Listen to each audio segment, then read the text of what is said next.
사랑하는 성도 여러분, 이번 주간 저는 역대상을 읽으면서 굉장히 감동되는 말씀을 묵상하게 됐습니다.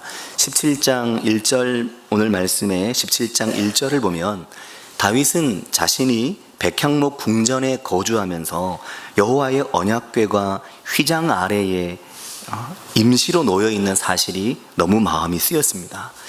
그래서 이 마음의 무거운 짐에 대해서 나단 선지자에게 이야기를 했습니다. 그러자 다윗의 마음을 잘 아는 나단 선지자는 2절을 보면 나단이 다윗에게 아뢰되 하나님이 왕과 함께 계시니 마음에 있는 바를 모두 행하소서, 이렇게 다윗에게 말을 했습니다. 그런데 그 밤에 하나님의 말씀이 나단 선지자에게 임했습니다. 하나님은 나단 선지자에게 여러 가지를 말씀하셨습니다. 먼저는 내 집을 너의 손으로 짓는 것은 뭐라고 하셨나요? 노 땡큐다 그러셨습니다. 내 집을 너의 손으로 짓는 건 너의 마음은 너무너무 고맙지만 사양하겠다라는 이야기를 하나님께서 다윗에게 전하라고 나단 선지자에게 이야기를 하신 겁니다. 너는 내가 거할 집을 건축하지 말라, 그렇게 말씀하셨습니다. 내 집은 너의 아들이 짓게 될 것이다 하신 겁니다. 그런데 하나님의 말씀은 거절만이 아니었습니다. 거절당했다는 것에 대해 다윗이 서운할 틈도 없이 하나님께서는 다윗에게 말할 수 없이 놀라운 복을 약속을 하셨습니다. 7절과 8절을 보면 또한 내 종 다윗에게 이처럼 말하라. 만군의 여호와께서 이처럼 말씀하시기를 내가 너를 목장 곧 양떼를 따라다니던 데에서 데려다가 내 백성 이스라엘의 주권자로 삼았다. 이 이야기를 전하라는 것입니다.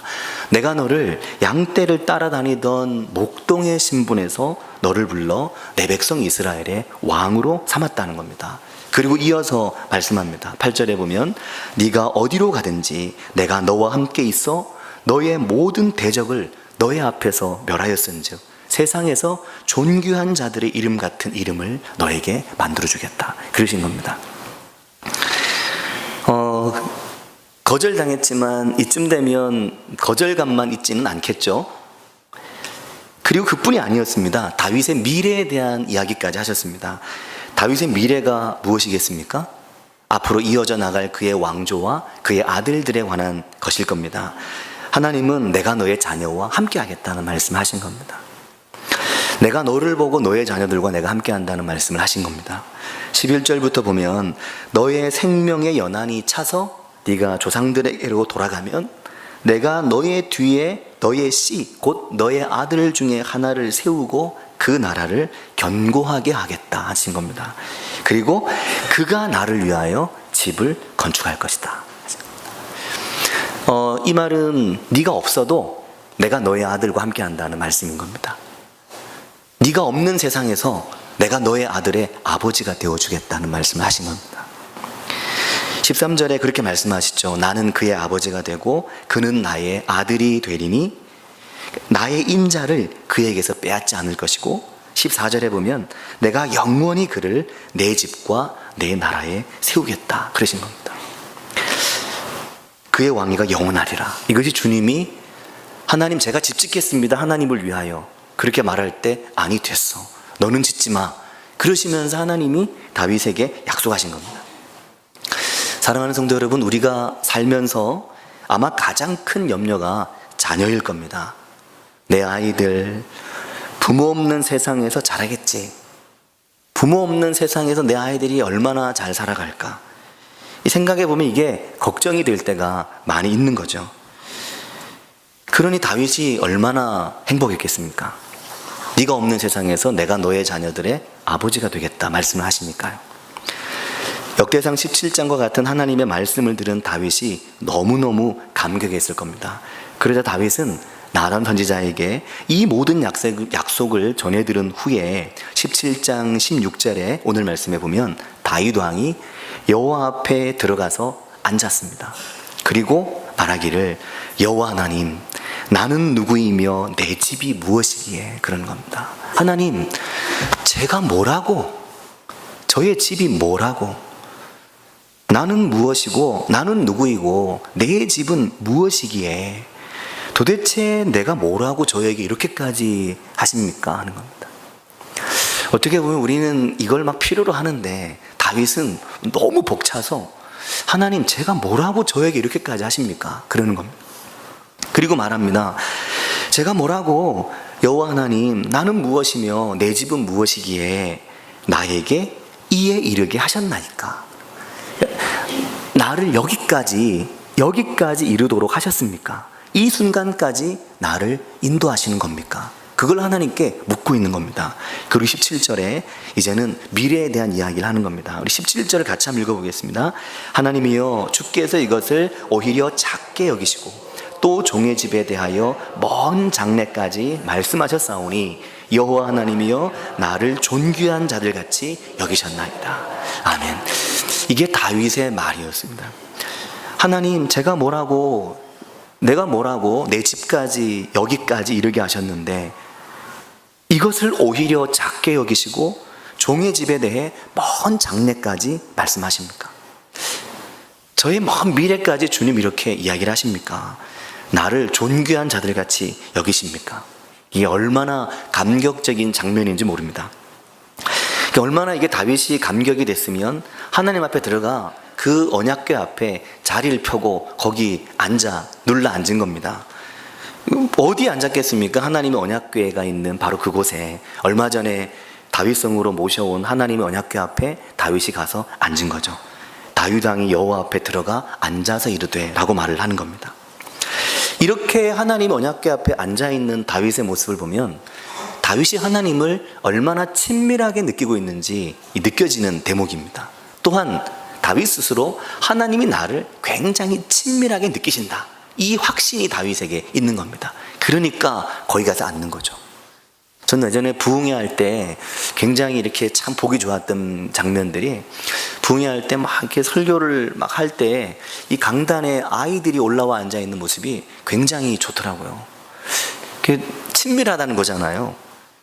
앞쪽에 앉으시는 분들은 아무래도 일단은 이제 말씀인데, 일단은 이제 그 말씀의 친밀감을 좀 느끼실 때 주로 앞쪽에 앉으시고, 혹은 이제 목이 튼튼하실 때 여기 이렇게 위로 들어야 되기 때문에. 근데 저 뒤로 가면 갈수록 이제 더 친밀하시죠? 우리는 뭐 썩 넓지가 않아서 괜찮은데, 다윗이 하나님을 얼마나 친밀하게 느꼈으면 거기 가서 앉았을까 하는 겁니다. 사랑하는 성도 여러분, 다윗과 같이 하나님을 가까이 하는 은혜가 삶에 함께 하시길 바랍니다. 하나님을 친밀하게 느낄 수 있는 은혜가 있으시길 바랍니다. 우리가 하나님을 가까이 하면 하나님이 우리를 가까이 하시는 겁니다. 이건 당연한 겁니다. 우리가 하나님을 멀게 느끼면 하나님이 우리를 멀리 하진 않으시겠지만 일단 먼 겁니다. 하지만 우리가 하나님을 가까이 느끼면 하나님이 우리에게 가까이 더 다가오시는 거죠. 그러면 굉장히 유익한 게 많습니다. 어제도 인도하시고 오늘도 인도하시고 내일도 인도하시고, 더 나아가서 우리가 하나님의 부름을 받아 이 땅을 떠난 그 먼 장래에도 내가 없는 곳에서 내 자녀들의 아버지가 되시겠다는 하나님의 말씀은, 너희가 나를 가까이 하면 내가 너를 더 가까이 하겠다는 하나님의 마음을 보여주는 겁니다. 사랑하는 성도 여러분, 어제 토요일 아침에 교회 마당에 이렇게 딱 들어왔을 때 앞산을 보니까 산에 바람이 불고 있었습니다. 주보의 표지에 나와 있는 사진은 어제 아침 산의 모습입니다. 바람 소리가 굉장히 크게 들리더라고요.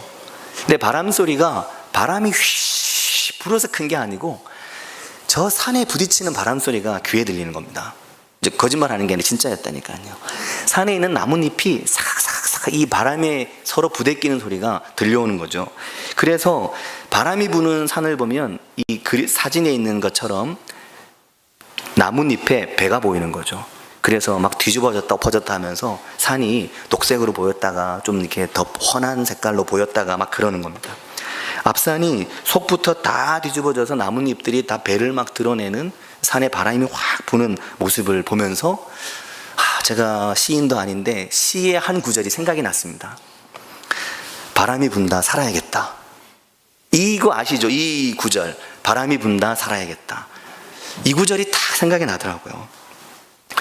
그 제가 시를 썩 그렇게 즐겨서 하지 않았기 때문에 생각은 났는데 도대체 이게 어디서 나타난 건지 이 시귀가, 그래서 찾아봤죠.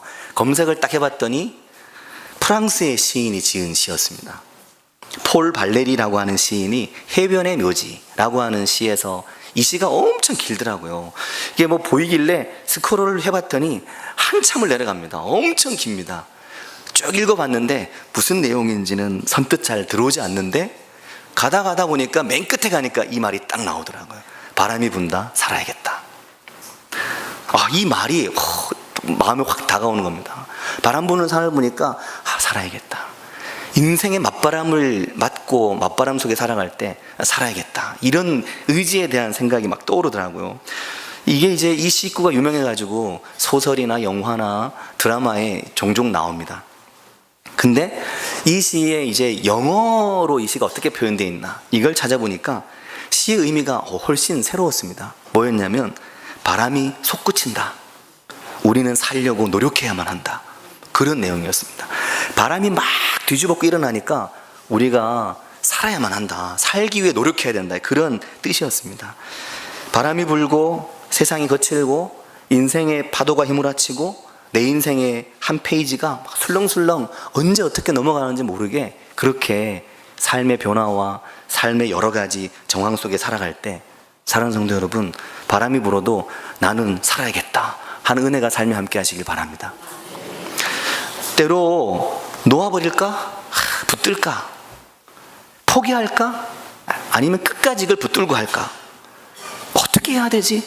이런 삶의 갈림길에 한 번씩 놓이는 게 아니라 자주 놓이죠.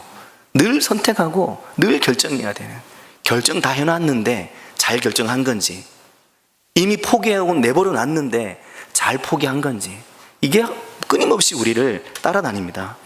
인생의 갈림길에 서서 뭘 해야 될지, 어디로 가야 될지, 무엇을 붙잡아야 될지, 어떻게 해야 될지, 이 고민들이 많은 거죠. 그런데 사람은 욥기서의 14장의 말씀처럼 사람은 길게 살지도 않으면서 걱정이 많다는 욥기의 말씀이 맞는 거죠. 그러나 사랑하는 성도 여러분, 고민하게 될 때, 그런 바람이 불어올 때 여호와 하나님의 임재 앞에 앉아서 나는 누구이오며 내 집은 무엇이기에 나에게 이에 이르게 하셨습니까? 하는 이 다윗의 고백을 늘 생각하시는 은혜가 있으시기를 바랍니다. 그러니까 순서가 그런 거죠. 순서가 어떻게 되냐면, 놓아야 될까, 잡아야 될까, 포기해야 될까, 포기하지 말아야 될까, 이건 누구도 가르쳐주지 않습니다. 다 스스로 선택하셨잖아요. 누구도 가르쳐주지 않았습니다. 기도할게요 할 뿐입니다. 그러나 가르쳐주고 배우는 곳이 있으니 그곳은 하나님의 임재 앞입니다. 우리가 하나님의 말씀의 임재 앞에서 그저 한 번 하고 마는 기도가 아니라 꾸준히 계속해서 기도하는 기도의 시간 앞에서, 하나님의 말씀의 임재 앞에서 사실 우리의 선택은 그리 중요하지 않습니다. 왜냐하면 하나님이 우리의 선택을 주도하시고 이끄시기 때문입니다. 내 의지를 가지고 선택했든 내 의지가 아닌 것을 선택했든 어떤 선택이든, 때로는 지금 잘한 것 같은데 때로는 나중이 아닐 수도 있고, 때로는 지금 못한 것 같은데 나중이 제대로 한 선택일 수도 있잖아요. 그런 일을 수도 없이 겪으셨죠. 중요한 건 뭘 선택할까 이게 아니라 순서가 하나님의 임재 앞에 앉는 거다라는 겁니다. 다윗은 하나님의 임재 앞에 앉아서 나를 여기까지 인도하신 하나님께 감사하고, 또 나의 먼 장래까지 약속하신 하나님이 얼마나 고맙고 든든하고 얼마나 그 하나님의 은혜 안에 감격했겠느냐 하는 겁니다. 그러니까 사랑하는 성도 여러분, 문제가 있고 결정을 내야 되고 고민이 되고 기도해야 될 제목들이 많이 있을 때, 그때 어떻게 해야 되죠? 뭘 해야 되죠? 이것을 고민하기보다 하나님의 임재를 찾는 은혜가 삶에 함께 하시기를 바랍니다. 무엇을 잃었을까?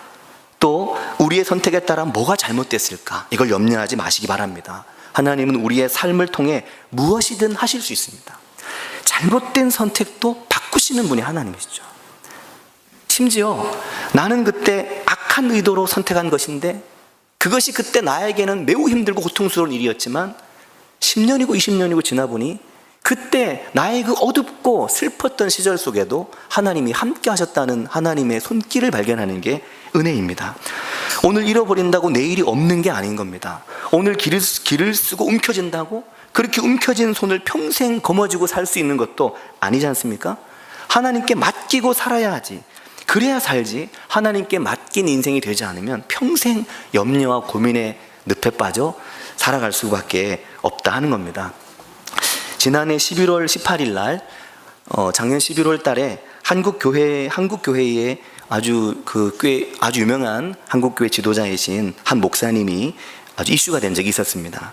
그분은 이재철 목사님이었습니다. 목사님은 100주년 기념교회 담임 목사로 사역을 하다가 퇴임을 하고 교회를 떠나면서 13년 4개월 동안 담임 목사를 따르던 교인들을 향해 이렇게 말했습니다.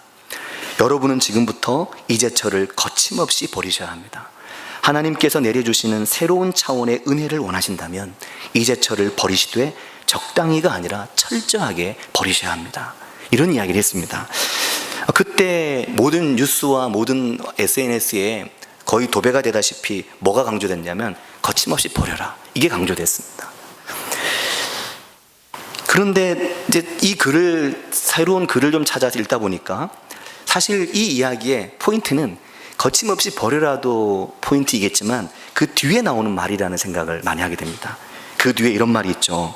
거침없이 버리셔야 합니다. 그 뒤에 뭔 말이 있냐면 하나님께서 내려주시는 새로운 차원의 은혜를 원하신다면, 하나님이 내 삶에 베푸시는 전혀 새로운 차원의 은혜를, 내가 예상하지 않고 내가 생각하지 않았던 그런 내 인생에 나의 상식과 나의 모든 가치관을 뛰어넘는 하나님의 정말 특별한 하나님의 은혜를 원한다면 지금 가지고 있는 것을 버릴 수 있어야 된다는 그런 말이 되는 겁니다. 나를 철저하게 버려달라 당부하고 또 당부하고, 그리고 이재철 목사님이 교회를 완전히 떠나버렸습니다. 그 당시에 100주년 기념교회의 실제 주일 출석 교인 수는 13,000명이었습니다. 어마어마하게 큰 대형교회죠. 이게 실제 출석하는 교인이 13,000명이었습니다. 그런데 목사님은 그 교회를 떠나면서 자신의 뒤를 이어 교회를 책임질 4명의 공동 담임 목사를 세우고 그들에게 힘을 실어달라고 부탁을 하고 교회를 완전히 떠났는데 퇴임식도 없이 떠나셨습니다. 그 당시에 교회의 세습 문제가 큰 사회적 문제였기 때문에 이재철 목사님의 이런 행보는 교회 안팎으로 주목받기에 충분했습니다. 다들 대형교회면 어떻게든 교회에서 영향력을 발휘해 보려고 하는 그때, 내 자식이라도 심어 놓으려고 하는 그 교회가 교회 모습 같지 않을 때 그렇게 크고 이름 있는 교회를 내려놓고 4명의 담임 목사를 세워놓고 교회를 떠난 거죠. 큰 교회를 일구어낸 담임 목사들이 퇴임할 때 관행적으로 받는 수억에서 수십억에 이르는 전별금도 목사님은 받지 않았다고 합니다. 그리고 목사님은 한반도 어느 곳이든 평당 10만 원짜리 땅이 나오는 곳을 생애 마지막 정착지로 삼아서 보내겠다. 굳이 평당 10만 원이라고 하는 이유는 그 정도 가격이라야 저희 부부 형편에 맞기 때문이다. 이런 이야기를 하시면서 주일 오후에 교인들과 작별하고 경남 거창군에 있는 해발 560m의 산동네에 가셨습니다. 이 부분에 대해서 SNS나 뉴스를 보시면 평가들이 다양합니다. 다양한 평가들은 보셔도 되는데 제가 중요하게 생각하는 면은 결국 그렇게 버리고 떠날 수 있는 면입니다. 이재철 목사님 부부는 그곳에서 평당 10만 원짜리 땅에 시멘트로 동굴 수도원을 닮은 집을 지었습니다. 그 집의 생긴 모습이 굉장히 투박하더라고요. 굉장히 단순하고 정말 투박한데 그것도 설계한 사람이 이름 있는 설계사라서 그런지 결국 굉장히 아주 건물에서 느껴지는 강한 느낌이 있더라고요. 근데 수도원을 닮은 모습으로 이 좌우벽과 뒷면에는 완전 시멘트 벽이고 전면에 유리창이 있는 울타리 없는 집을 만들어서 그 40가구 정도 되는 이웃과 같이 마을 주민으로 살고 계셨습니다. 마을 회의에도 꼬박꼬박 참석을 하신다고 합니다. 저도 언젠가 말씀드렸지만 나중에 동네 이장 한번 해보려고 하거든요. 근데 제가 보니까 그걸 아무나 하는 게 아니더라고요. 저는 아마 못할 것 같습니다. 왜냐하면 그걸 하시려면 정말 힘드신 것 같더라고요. 제가 그때 뭘 모르고 그런 얘기를 드려서 정말 죄송합니다. 네, 이장님들 정말 대단하시다는 걸 한 몇 년 살다 보니까 느끼겠더라고요. 이재철 목사님은 1988년에 서울 정신여고에서 주님의 교회를 개척을 해서 출석 교인이 3,200명 됐을 때 딱 10년만 목회한다 하는 약속을 지키고 담임 목사직을 내려놓고 떠났습니다. 그리고 스위스 제네바의 한인교회 가셨을 때 미자립 교회였던 교회를 자립교회로 성장시킨 이후에 또 교회를 떠났습니다. 그리고 100주년 기념교회였는데 마찬가지로 거기를 떠났습니다. 기자가 이재철 목사님에게 물었습니다. 이렇게 자기 버림의 목회를 하시는 이유가 있습니까? 그 뿌리가 무엇입니까? 하고 물으니까 목사님이 책장에서 성경을 꺼내서 요한복음 16장 7절 말씀을 펼쳐서 보여주셨다고 합니다. 이 부분이 함께 나누고 싶은 부분입니다. 요한복음 16장 7절은 그러나 내가 너희에게 실상을 말하노니 내가 떠나는 게 너희에게 유익이다 하는 이 말씀이었습니다. 내가 떠나가지 아니하면 보혜사가 너희에게로 오시지 아니할 것이요 가면 내가 그를 너희에게로 보내리니, 이게 목사님의 대답이었습니다. 사랑하는 성도 여러분, 내 삶에서 때로 어떤 곳을 떠나보내야 될 때가 있습니다. 꼭 붙들고 있던 그 중요한 어떤 것이 그게 이제 떠나가야 될 때가 있는 거죠. 다양한 것 같습니다. 사업이기도 하고 직장이기도 하고 자녀에 대한 부분이기도 하고 또는 기대했던 어떤 소망이기도 하고 내가 마음에 꼭 중요하다고 생각했던 것이기도 한데 오랫동안 내가 기대고 또 내가 의지하고 했던 중요한 것들을 때로는 이렇게 떠나보내야 될 때가 있다, 잃을 때가 있다 하는 겁니다. 어려움을 당하게 될 때, 그럴 때 사랑하는 성도 여러분, 두려워하지 말고 더 담대해지시길 바랍니다. 왜냐하면 뭐가 하나 놓치면 그걸 놓쳤기 때문에 얻는 것이 있다는 얘기가 되고, 예수님마저도 제자들을 향해 그 제자들 얼마나 두려웠겠습니까? 그러나 내가 가는 것이 너에게 유익이라는 거죠. 내가 가면 아버지 보혜사께서 너에게 오신다는 말씀을 하신 겁니다. 그러니까 하나님께서 이재철 목사님 말씀처럼 하나님께서 내려주시는 새로운 차원의 은혜를 경험하기 위해서는 내 삶에서 때로 잃어버리는 것에 대해 두려워하지 말고 내 삶에서 내 뜻대로 되지 않는 것에 대해서 너무 힘들어하지 말라 하는 말씀입니다. 그런 은혜가 삶에 있으시길 바랍니다. 그러니까 다윗은 평생을 여호와 하나님의 말씀 앞에 앉아서 묻고 듣고 하나님께 기도하면서 하나님의 임재의 강물에 푹 잠겨 그의 삶을 살아가는 겁니다. 선택도 중요하고 결정도 중요하지만 그러나 하나님의 임재 앞에 살아가는 것이 내게 더 유익함을 아는 거죠. 역대상 17장 25절 말씀에 이렇게 말합니다. 나의 하나님, 주께서 종을 위하여 왕조를 세우실 것을 이미 듣게 하셨으므로, 이미 하나님이 내게 이미 이런 확신을 내게 주신 겁니다. 그 이후에 그 확신이 흔들릴 만한 상황들이 수도 없이 많이 있었겠죠. 하지만 하나님의 임재 앞에서 제게 주신 약속과 언약의 말씀이 있기 때문에 그 이후에 나는 뭐가 됐냐면, 뒤에 뭐라고 말하냐면 25절 뒷부분에 주의 종이 주 앞에서 이 기도로 간구할 마음이 내게 생겼다는 겁니다. 이게 순서인 겁니다. 그냥 막 소리 지른다고 기도가 되는 것도 아니고 그냥 막 간절할 수 있는 게 아닌 겁니다. 그게 되지 않는 거죠. 그러나 우리가 하나님의 말씀이 내 마음 안에 들어오기 시작하면 그 말씀이 우리로 하여금 하나님 앞에 간구할 마음을 품게 만든다는 거죠. 하나님 우리에게 말씀을 통해 약속하시고 우리에게 언약하시고 우리에게 담대함을 주시고 우리에게 사랑한다고 말씀하신 그 사랑을 내가 간직하고 싶은 기도의 마음이 생기게 되는 것이라는 겁니다. 그러니까 하나님의 임재 안에 살아가는 게 첫 번째 순위인 거죠. 그러고 나면 나머지는 그 뒤를 자연스럽게 따라가는 것이 되는 겁니다. 이걸 바꿔서 하려면 힘든 겁니다. 뭘 선택할까? 어떻게 결정해야 되지? 오리무중일 때가 대부분인데, 그러나 하나님의 임재 안에 있으면 우리가 선택하고 결정하는 그 모든 것 가운데 하나님이 함께 하신다, 이 말씀을 하는 겁니다. 다윗에게 있어서 간구할 마음, 간절하게 하는 기도는 그가 하나님의 마음을 알게 되고 듣게 되었을 때 시작되었습니다. 하나님의 말씀이 들려오고 그 말씀이 이해되고 하나님의 말씀 앞에서 하나님과 자꾸만 친밀해지니까 그 친밀함이 다윗으로 하여금 하나님 앞에 더 간구할 수 있는 기도의 사람이 되게 하는 겁니다. 에스겔서 47장 말씀을 정말 사랑하고 좋아하는데 많이 아실 겁니다. 에스겔서 47장을 보면 놀라운 말씀이 기록되어 있죠. 에스겔서 47장 1절에 보면 그가 나를 데리고 성전 문에 이르시니 성전의 앞면이 동쪽을 향하였는데 그 문지방 밑에서 물이 나와 동쪽으로 흐르다가 성전 오른쪽 제단 남쪽으로 흘러내리더라. 이게 성전에서 물이 흘러나오더니 그 물이 동쪽으로 해서 이렇게 해서 오른쪽으로 해서 남쪽으로 스며 나오더라는 겁니다. 이 환상을 에스겔이 보고 있는 겁니다. 이때는 유다민족이 포로로 잡혀간 포로기를 보낼 때였습니다. 모든 걸 뺏기고 모든 걸 잃어버린, 심지어 성전마저 강탈당한 그러한 힘들고 고난과 역경 가운데 있을 때 언제쯤 이 고난이 멈추고 언제쯤 우리가 주의 성전의 영광을 볼 수 있을까요? 그렇게 하나님을 찾고 구할 때 하나님 아버지께서 성전으로부터 물이 흘러나오는 환상을 에스겔에게 보여주신 겁니다. 47장 2절에 보면 에스겔에서 그가 또 나를 데리고 북문으로 나가서 바깥길로 꺾여 동쪽을 향한 바깥문에 이르시기로 본즉 물이 그 오른쪽에서 스며 나오더라. 성전의 여러 곳에서 물이 막 흘러나오는 거였습니다. 그렇게 성전으로부터 흘러나온 물을 순간순간 측량을 해보니까 천척씩 측량을 해보니 처음에는 어디에 찼습니까? 물이 발목에 찰랑찰랑 했는데 조금 더 지나고 보니까 그 물이 수위가 쫙 올라가면서 무릎까지 물이 차 올라오는 겁니다.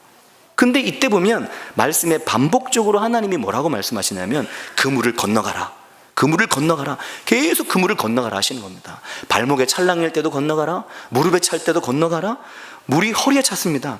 그때도 건너가라. 47장 5절을 보면 물이 내가 건너지 못할 강이 되어서 막 이 범람을 하기 시작했습니다. 그러자 사람이 헤엄을 쳐야만 건너갈 수 있을 만큼 물이 꽉 찼는데 이 거룩한 물이 성전으로부터 흘러나와서 에스겔이 완전히 폭 그 물에 잠겨버리게 된 겁니다. 상상이 되시죠? 그리고 그 물이 동쪽으로 흘러서 아라바로 향했는데 바다에 이르니 그 바다의 물이 되살아났다는 겁니다. 그리고 그 물이 닿는 곳마다, 그 강물이 부딪히는 곳마다 모든 생물이 살아났다는 거죠. 시들었던 게 살아나고 열매가 끊이지 않고 달마다 새 열매를 맺게 되는 거룩한 하나님의 은혜의 강물이 성전으로부터 시작됐다는 환상을 에스겔에게 보여준 겁니다. 그러니 사랑하는 성도 여러분, 어디에 거하시고 어디에 살겠습니까? 무엇의 임재 가운데 살길 원하십니까? 우리가 하나님의 임재 가운데 살아가는 것이, 그것이 우리를 회복하게 하고 우리를 시들지 않게 하고 시든 우리도 다시 살리고 우리를 하나님의 은혜로 충만하게 만들고, 심지어 그 말씀의 끝에는 그 물이 거룩한 약재료가 돼서 모든 병을 치유하는 하나님의 은혜를 말씀을 통해 우리에게 보여주고 있는 겁니다. 이 은혜가 삶에 있으시길 바랍니다. 하나님의 은혜의 강물이, 하나님의 성수에 가득한 하나님의 영광이, 하나님의 말씀의 임재가 하나님의 임재 가운데 서 있을 때 우리가 하나님의 은혜로 회복하게 된 은혜가 있길 바랍니다. 47장 12절에는 그 물을 뭐라고 말하냐면 그 물이 성소를 통하여 나옵니다, 이렇게 말합니다. 하나님의 말씀이 임하는 곳, 하나님 앞에 우리가 기도할 수 있는 곳, 하나님께 예배할 수 있는 곳, 그곳이 어디든지 하나님의 성소에 하나님의 임재가 있는 그곳으로부터 이 생명의 물이 솟아난다고 말씀을 하시는 겁니다. 그러니까 다윗이 평생을 살면서 하나님 저는 누구이고 하나님 저의 집은 무엇이기에 우리를 이곳까지 이르게 하십니까? 그렇게 하지 않을 수 없는 것이 다윗이 평생 하나님의 임재 가운데 살아가는 사람이었기 때문인 겁니다. 우리 교회 모든 성도님들이 하나님의 임재 안에 있어서 하나님의 은혜를 정말 사모하고 사랑하는 모든 성도님들이 되셔서 하나님 주시는 이 놀라운 은혜와 지금과 어제와 앞으로 먼 장래까지 하나님께서 함께 하시는, 네가 없는 곳에서 내가 너의 자녀들과 함께 하겠다, 이 복을 주시는 그 은혜가 삶에 함께 하시길 바랍니다. 같이 기도하겠습니다. 이 시간 기도하실 때 요즘 잃어버린 게 있으십니까? 요즘 혹시 빼앗긴 게 있으십니까? 요즘 혹시 마음이 너무 힘들고 어떻게 해야 되나 갈등이 되고 고민이 되는 것들이 있으십니까? 두려워하지 마십시오. 하나님께서 함께 하실 것입니다. 그런데 하나님은 우리 모두 함께 하시지만 특별히 어떤 이와 함께 합니까? 다윗과 같이 하나님의 임재 앞에 앉기를 사모하는 이를 하나님은 놓치지 않고 함께 하시고 인도하십니다. 그렇게 되면 무엇을 선택하느냐는 별로 중요하지 않습니다.